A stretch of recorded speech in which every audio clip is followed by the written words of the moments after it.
Депешата која што протече, подпишана од ВД амбасадорот на Македонија, шефот на мисијата на Македонија при Европската Унија, која што ја објави АЛСАД по средба на ВД амбасадорот со директорот за Македонија во рамките на Европската комисија, откри дека Брисел и Скопје имаат отворен диалог во кој што Брисел има дилеми, има и критики за одредени потези. Таму ми се чини најинтересен делот во кој што на владата се забележува дека не дала доволно објаснување за делот разрешувањата. Па Дейвид Калън, директорот во Европската комисија, се реферира на некакво писмо што владата го испратила во текот на летото, за кое тој констатира дека не дало одговори на сите очекувани и поставени прашања од страна на Европската комисија за делот разрешувањата кои што ги направила владата, првично претпоставувам во тие први 30-60 дена.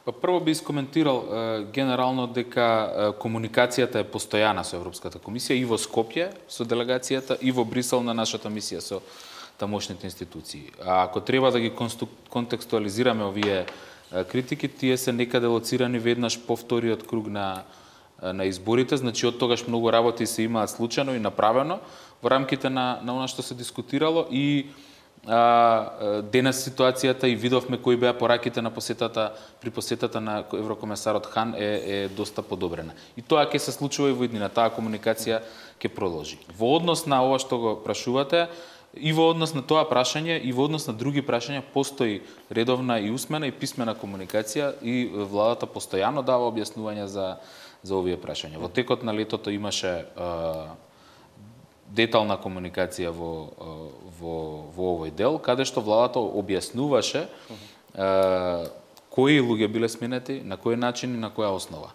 Дека сето тоа е законски подкрепено и дека никој од нив нема изгубена работа, туку тоа се луѓе кои што од институциите, претежно, кои што имале функции и тие функции не им биле постојана работа, туку повремено ги вршеле како членови на управни одбори, директори и така натаму.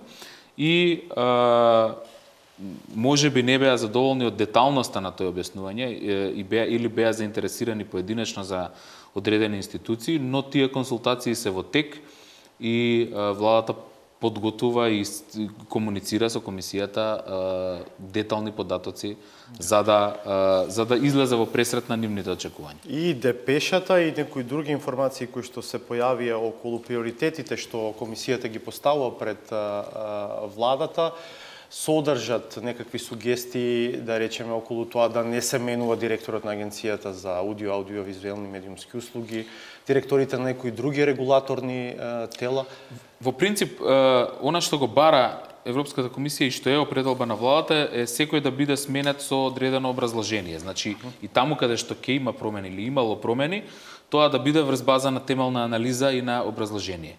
И тоа е принцип кој што ние како влада го прифаќаме и така и ќе биде во иднина. За тоа се грижат и одредени министри, генералниот секретаријат, така што мислам дека е тоа повеќе отколку заштита на поединечни луѓе во системот.